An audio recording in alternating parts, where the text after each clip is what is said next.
Mary sung pan dây sung soang Tony Christmas kiti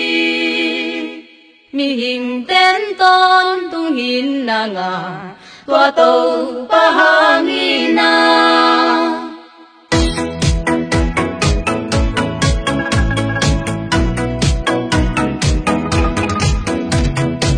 tháng ngày im hết lehem qua lại sang châu again all bang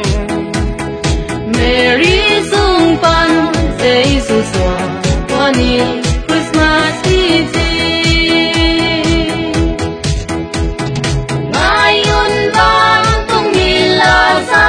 kumpi pahing sodo hinging tenton tung hinaga watong pahangina Mary sung pan dây sung soang Tony Christmas kiti kucing tentu agilaida asitang mama kanu maglapi pala sana orin ay kumpahin sodong si ngayon bang tumila sa kumpi pahing sodong miling tenton tungin na nga watong pahangina ngayon lungdam na chutwa muna nakita kitang kohi azam ni Joseph Bethlehem ng zanin hintayin ang sonaw niya ang biyauhin kunin ay holong simsuma ehong pa ang suwanuang ni simdang kote ang sain ang sonaw niya doon sieta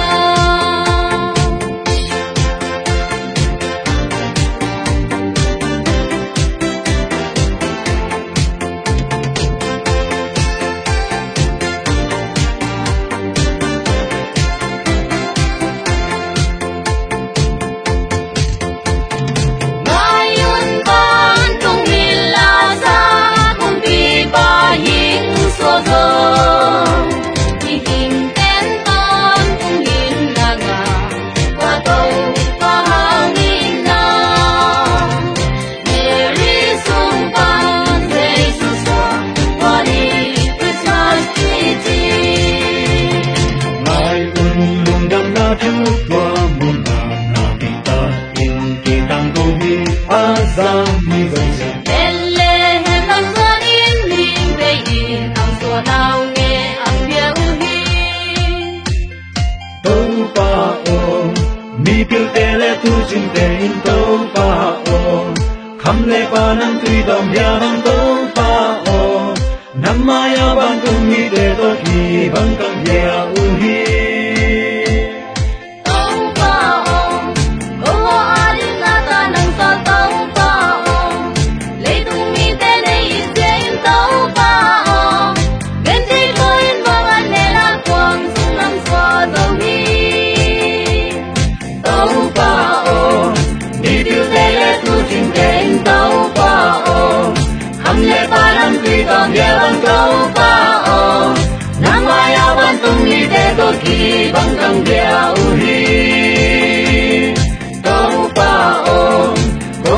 arin nata ng sa tâu paong lấy tung mi te ne isyain tâu paong ganti